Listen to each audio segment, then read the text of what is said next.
most expensive desktop CPU to ever exist, and shockingly it's not from Intel. The special occasion made us think of an Intel processor that we were quite fond of once, the Broadwell Core i7-6950X, which happened to be the first 10-core desktop CPU when it was released in 2016. This is a 64-core, 128-thread Zen 2-based processor. It comprises 8 8-core chiplets or core complex Ds built using TSMC's 7nm process. It packs 256 megabytes of L3 cache with 32 megabytes of L2 cache. That's all very impressive, but evidently this processor isn't for everyone, not only because it'll set you back a handsome $4,000 but also because it's extreme overkill for most tasks. There's a lot more to discuss, but we feel at this point you're really wanting to see the benchmark results, so let's get on with that and we'll talk more about the 3990X and who it's designed for a bit later in the review. Benchmarks. First up we have the Cinebench R20 scores, and its madness, as anticipated. We're looking at a score of over 24,000 PTS, making the 3990X a whopping 45% faster than the 3970X and 80% faster than the 3960X. When it comes to single-core performance, the 3990X is still very sprightly for a 64-core processor, producing a score of 494 PTS, which is comparable to the Core i9-10980Z, Ryzen 7 3800X, and even the Core i9-9900K. The 7-zip compression results are important because this is where the 2990WX fell apart.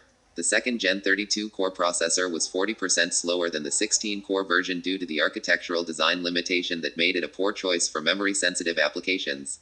Here it was 33% faster than the 3970X and almost 100% faster than Intel's Core i9-10980Z. Typically it's decompression performance where Ryzen shines, and while the 3990X is fast here, it is a little slower than the 3970X. Moving on to Adobe Premiere, this is another application where the 2990WX was a complete train wreck.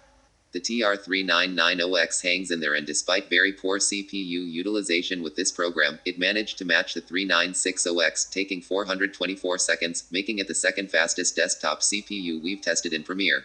Power consumption. We know all 3rd-gen Threadripper parts feature a 280W TDP, so power consumption should be similar, and it is. Due to a binning process and a reduction in clock speeds voltages, the 3990X doesn't consume much more power than the 32-core version, pushing total system usage just 3% higher, which is remarkable given we often saw well over a 50% increase in performance when fully utilized. Overclocking. We fully expect pro overclockers to have a seriously fun time with the 3990X. For this 3.7 GHz all-core overclock we applied just 1.2 V, and that was enough to see the total system draw hit 765 watts with a CPU temp of 77 degrees. Oddly, when messing around we managed to boot into Windows with all cores clocked at 4 GHz, and this produced a score of just over 30,000 PTS on Cinebench R20. The CPU peaked at 92C and the total system load just exceeded 850 watts. Annoyingly, we achieved this in the early hours of the morning. We don't recall the exact settings used, and with very little time to replicate it during the few days we had for testing, we ran out of time. Using just 1.2 V, 3.7 GHz was the best we could achieve while properly collecting all the data.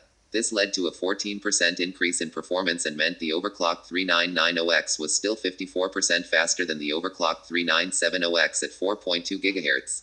For measuring thermal performance we ran an hour-long Blender stress test in a 21C room using a range of cooling devices. Basically we ended up with the same results as the 3970X, which isn't hugely surprising given power consumption was similar.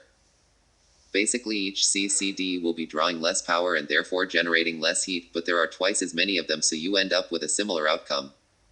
The good news being, out of the box the 3990X isn't difficult to keep cool.